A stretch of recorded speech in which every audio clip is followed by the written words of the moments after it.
Welcome to Love Unlimited Church Online. My name is Mark Rodriguez. I'm the pastor of the church, and today we have a great service prepared for you and your family.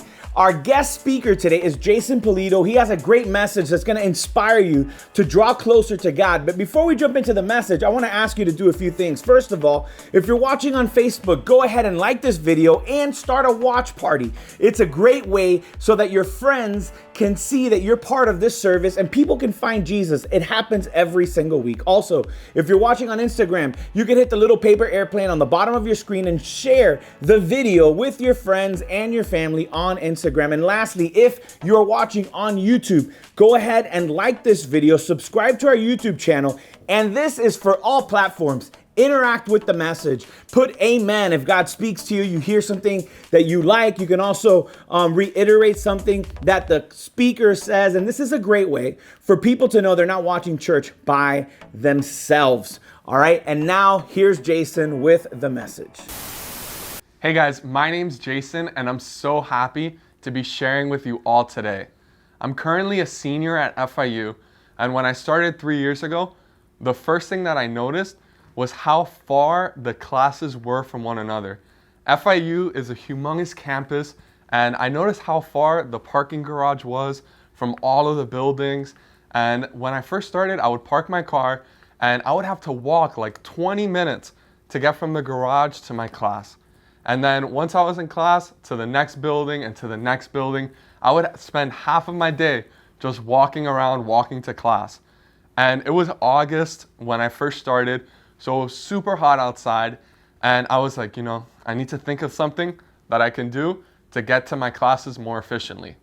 So I remember I saw all these people riding skateboards around campus, and I thought it was so cool. So I decided to go on Amazon and look for a skateboard, and the cheapest one that I found was a penny board. So it was $20. It was like the super small board that I bought, and I looked up, right when I bought it, I looked up videos on YouTube how to ride a penny board. So I figured it out in the parking lot in my neighborhood, and eventually, I took it to FIU. And I felt like such a cool kid. Here I am, this freshman at a college campus, riding around on my little penny board, and not only was it super efficient to get to class fast, but I also felt awesome doing it. And if you guys know me, you know that I'm super tall. I'm 6'2". So here I am, this humongous guy, riding around on this tiny little board.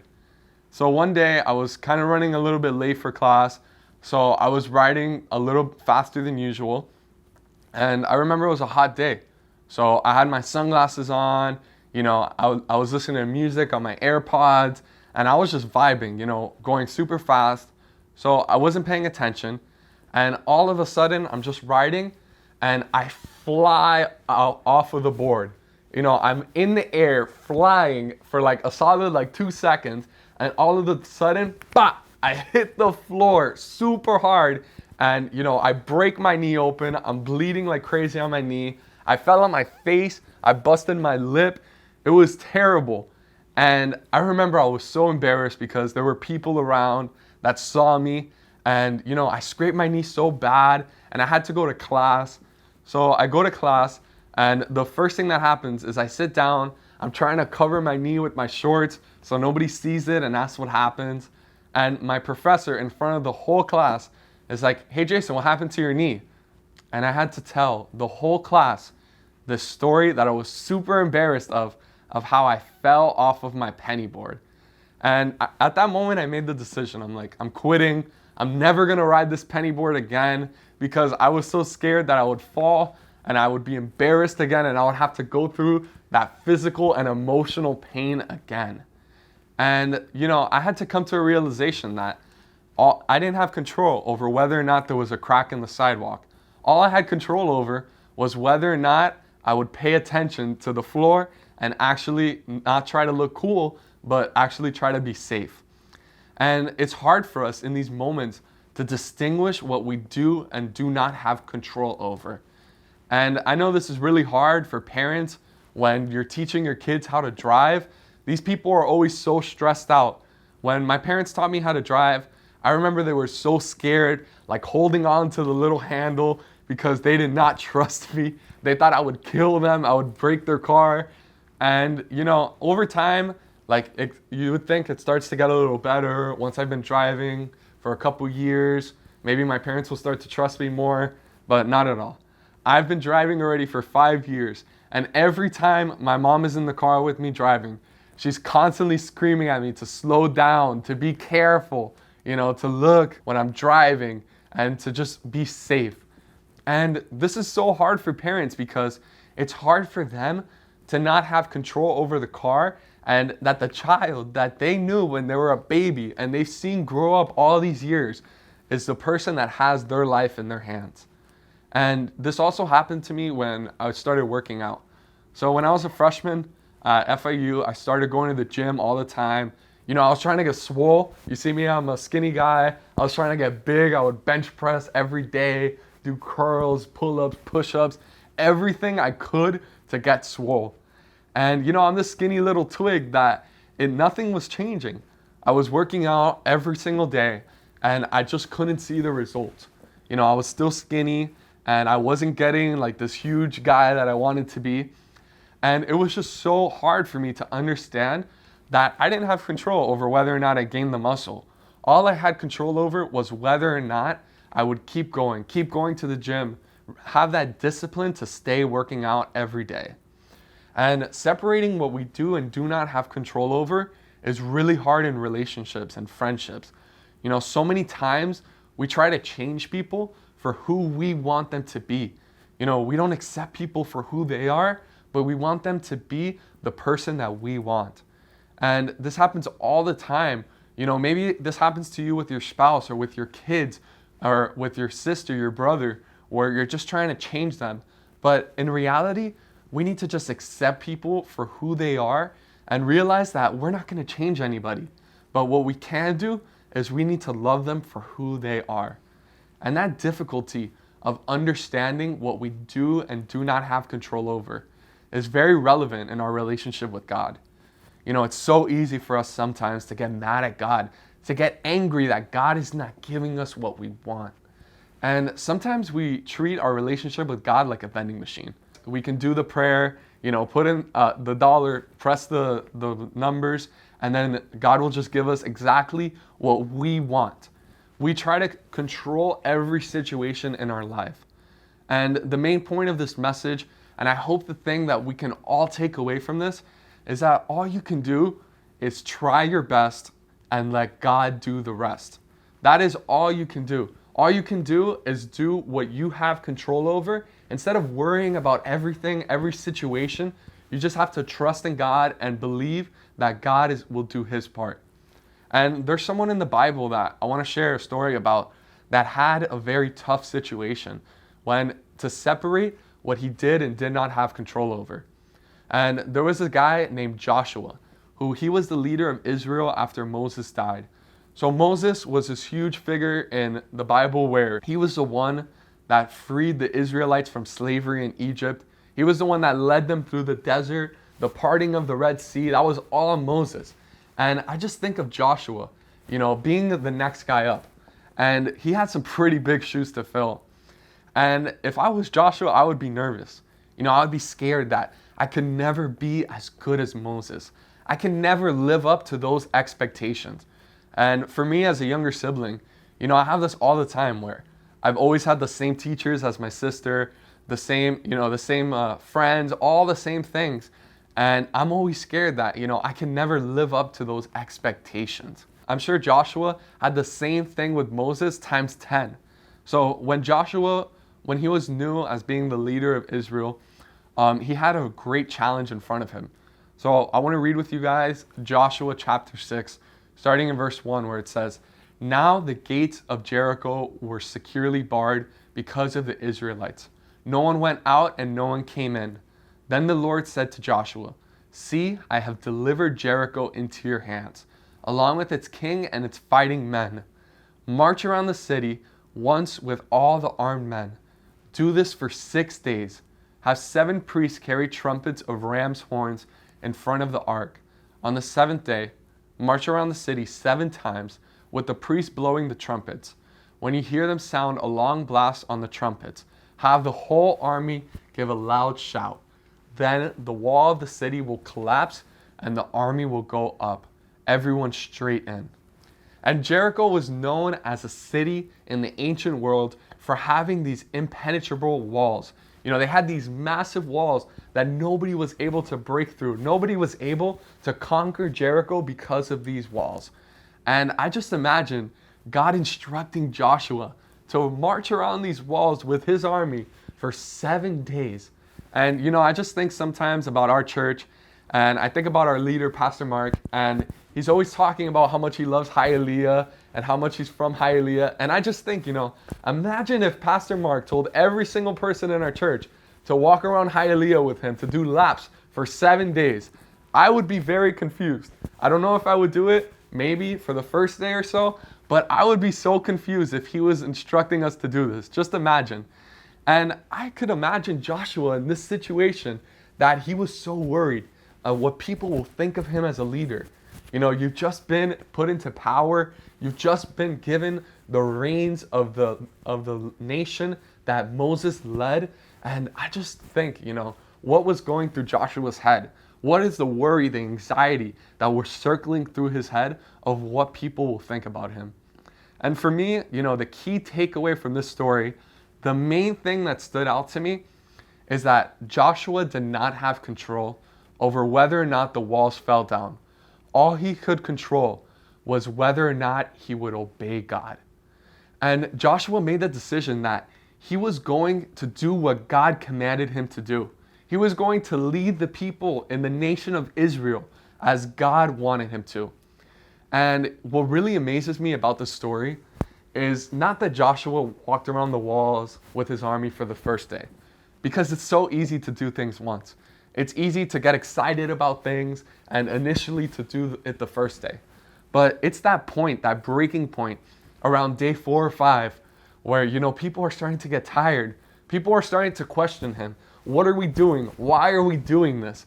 And in that moment, in that breaking point, where Joshua decided that he was going to remain faithful to God, he was going to stay walking around the walls as God has commanded him to do, even when he didn't understand why. And let's continue at the end of the story to see what happened. So in Joshua chapter 6, verse 20, it says, "When the trumpet sounded, the army shouted. And at the sound of the trumpet, when the men gave a loud shout, the wall collapsed. So everyone charged straight in, and they took the city. They devoted the city to the Lord and destroyed with the sword every living thing in it, men and women, young and old, cattle, sheep, and donkeys." And let's stop there, because all that Joshua did in this story was try his best and let God do the rest. He didn't try to, jump over the wall or try to break it down, or try to do something, a shortcut to get away, which is what most of us probably would have done. But Joshua knew that if he would do his part, if he did what God commanded him to do, that God will be faithful. And for me in my life, I have a story like Joshua, where I was in a situation where I needed to try my best and let God do the rest. And I was filled with anxiety, I was filled with worry, but I had that moment where I needed to trust in God. So for me, I never really liked reading. I never liked reading books. I never liked doing my homework, where I would have to do summer reading or anything like that. And I would just always, for all of my school, do the bare minimum to pass the reading classes. Whether it was Googling summaries of the books or asking my friends to tell me something about the book, I would just do the bare minimum in order to pass. And in 7th grade, I was going through a lot, It was the time of my parents' divorce, so I was going through a lot of emotional issues, and I had to take the reading FCAT. And I remember, I just didn't, I tried, but it was so hard for me. I was reading, the pages on this book, and I couldn't understand anything. And I ended up doing really bad. I got a really bad score on the FCAT. So the following year in 8th grade, my school, they pulled me out of my PE class, which, I love PE, I love playing sports. And in 8th grade, they pulled me out and they put me in intensive reading class. And I was so embarrassed. I didn't tell my family, I didn't tell my friends. I remember being in that class and I was the only kid in the whole class that English was their first language. And here I am struggling so much with reading comprehension. And if you fast forward to this summer, I am currently applying to law school. And I needed to take the LSAT, the law school admission test, which is a super hard test, very stressful, and it has a reading comprehension portion. And I just remember spending hours. I was struggling to read. I was trying to learn all these strategies. I was trying to just maybe I could guess correctly or have a method for guessing. And it was so stressful. I remember I was sitting actually in this room where I'm recording this video right now, and I was struggling to study. I was studying every day for 10 hours, and I was just stressed out because I needed to score around 80% on the reading comprehension section, and I was only scoring 50%, 2 weeks before my test. And I came to a realization that, there's no way that I can do this on my own. There's no way that the kid that could barely pass the FCAT in 7th grade that was in intensive reading could now become a lawyer, could now get accepted into these top law schools. And I was so stressed out that I wanted to give up. I wanted to quit. I just wanted to accept that I'm not a good reader, I can't be a lawyer, I just need to move on with my life. And the realization that came to mind was that I don't have control over what score I'm gonna get. I don't have control over whether or not I'm accepted into these law schools. All I can do is try my best and let God do the rest. And I knew that if I do my part, I knew that God will do his. And all I can say is that I've been extremely blessed. I was able to get the score that I needed, and now I've been accepted to 4 of the top law schools in the state. And now I'm in another situation where I'm stuck deciding where I'm gonna go. So please pray for me that I have more wisdom. But what's amazing about my testimony is that I was able to gain the peace of God in my heart once I was able to stop worrying about every situation and just try my best and let God do the rest. And maybe you're here and you're thinking, how do I do this? What can I do so that my teenager that doesn't listen to anything that I say is going to be the person that I want them to be a person of God? Well, one thing to do if you have that situation is to bring your teenager to youth group. But seriously, there's 3 things that we need to do in order to try our best and let God do the rest. So the first thing is to invite God into the process. And this is so hard for me because, as a Hispanic male, I'm taught, in this culture of doing things on your own. Maybe you're listening to this message and you're someone that you struggle with pride. You're like me, you just want to do things on your own, get away with it, and you don't want to ask for help. And, I wanted to study on my own. I wanted to be able to go around and say how smart I was because I got into all these law schools. But I came to that realization that there was no way that I could get the score that I needed without God. And I love it in Matthew 19:26, where it says, Jesus looked at them and said, with man, this is impossible, but with God, all things are possible. And it was impossible for me to get that score that I needed because I'm not good at reading. I never liked reading. I'm never one of these avid readers, but I knew that with God, all things are possible. So the next thing that we can do is do the work. Colossians 3:23 says, whatever you do, work at it with all your heart, as working for the Lord, not for human masters. And earlier we talked about this vending machine mentality and how we just want to ask for things and it's immediately given to us. But in reality, we need to work at the things that we want with all of our heart. For Joshua, he had to walk around the walls of Jericho for 7 days, no matter how much stress or anxiety maybe was going through his head. And for me, I had to study, 10 hours every day to activate the wisdom and gifting that God had placed inside of me in order to get the score that I needed. And the final step is to trust God's timing. We live in this culture of instant gratification where we want things now. We want things immediately.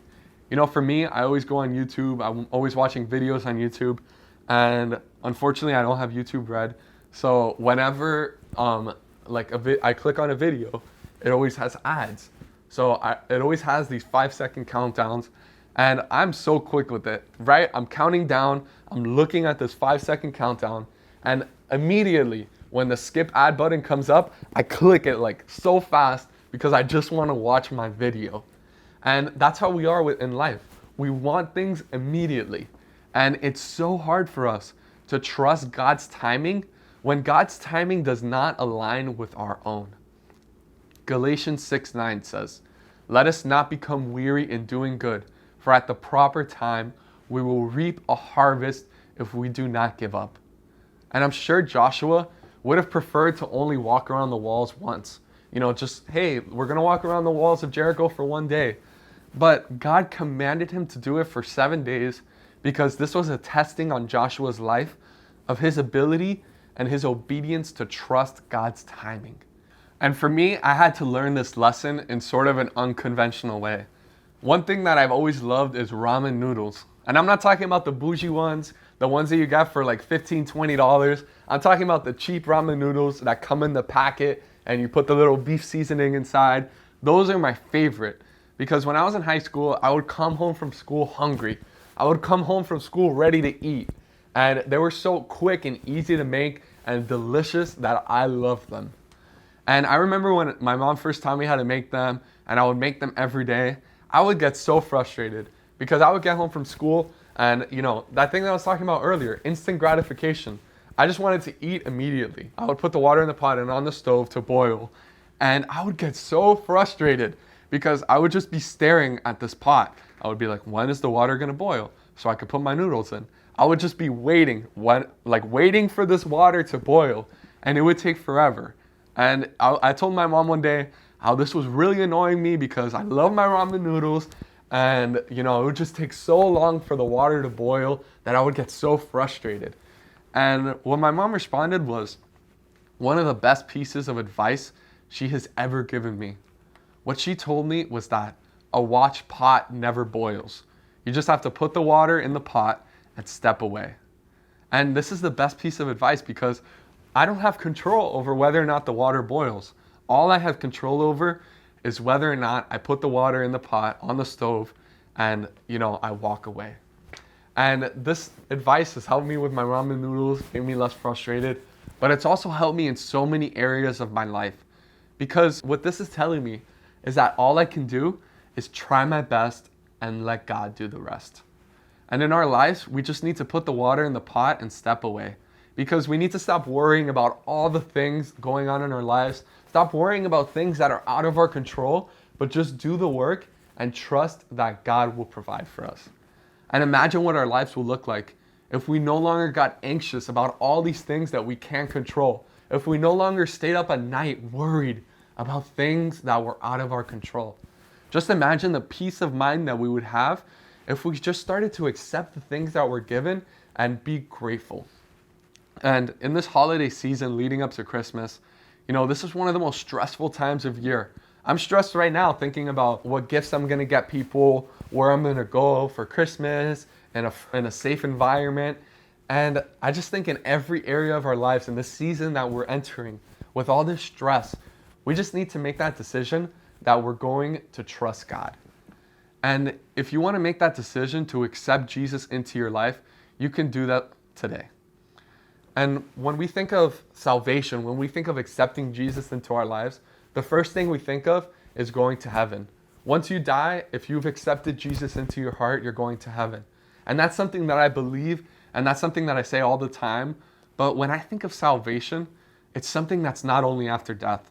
Salvation is today. Salvation is tomorrow. When you make that decision to accept Jesus into your heart, you're saved from the anxiety, from the worry that may come your way, because you know that all you can do is try your best and let God do the rest. You're saved today, you're saved tomorrow from anything because you have Jesus in your heart.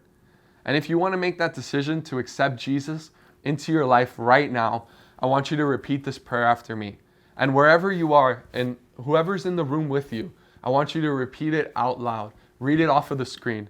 It says, "Dear God, I come to you today, and I say I'm sorry for the mistakes that I've made, for the sins that I've committed. I give you my life. I give you everything. In Jesus' name I pray. Amen. Amen. Thank you, Jason, for that great message. If you prayed that prayer today, let me tell you something. We want to help you draw closer to God. We want to help you take a couple steps that are going to build you up in your faith as you begin to follow Jesus or maybe recommit your life to Jesus. The way that we can give you this information is by texting the word connect to 786-541-1020. Yeah, that's right. Just text the word connect to 786-541-1020, and we'll send you some information that's going to draw you closer to Jesus today. Also, you may be watching this message and it's a season of Thanksgiving and you want to contribute to the ministry of Love Unlimited. God has been doing some great things in our church. Just this last weekend, we gave Thanksgiving meals to over 200 families, thanks to the generosity of people just like you. And we want to ask you to please continue giving to our ministry. You can just go to loveunlimited.com/give or open the Cash App on your mobile device and put the $ and the word Love Unlimited. Thank you so much for supporting us. And now I want to invite you to worship with the Love Unlimited band.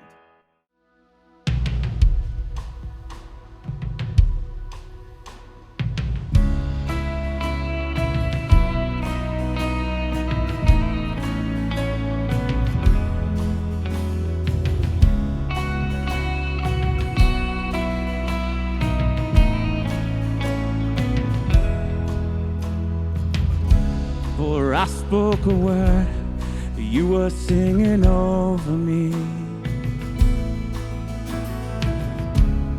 You have been so, so good to me. Before I took a breath, you breathed your life in me.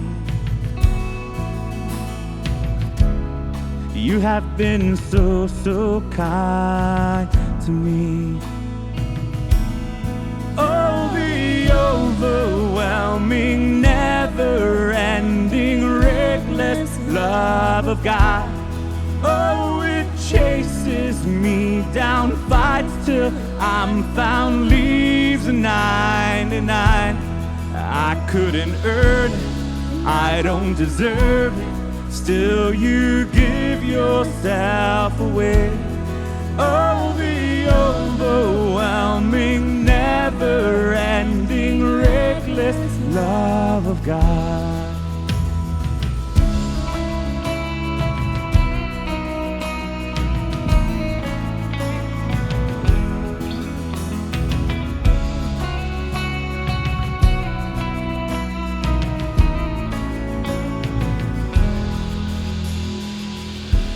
When I was your foe, still your love fought for me.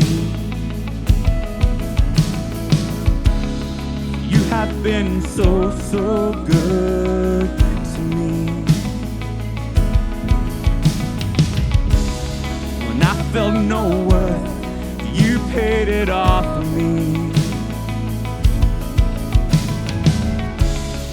You have been so, so kind to me, yeah. Oh, the overwhelming, never-ending, reckless love of God. Oh, it chases me down, fights till I'm found, leaves a 99. I couldn't earn it, I don't deserve it, still you give yourself away. Oh, overwhelming, never-ending, reckless love of God, yeah.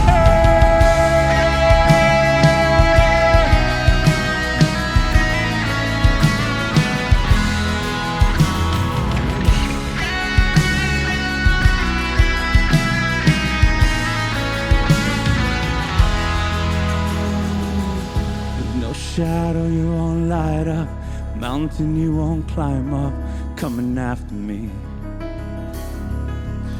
There's no wall you won't kick down, lie you won't tear down, coming after me. There's no shadow you won't light up, mountain you won't climb up, coming after me. There's no wall you won't kick down, lie you won't tear down, coming after me. There's no shadow you won't light up, mountain you won't climb up, coming after me. There's no wall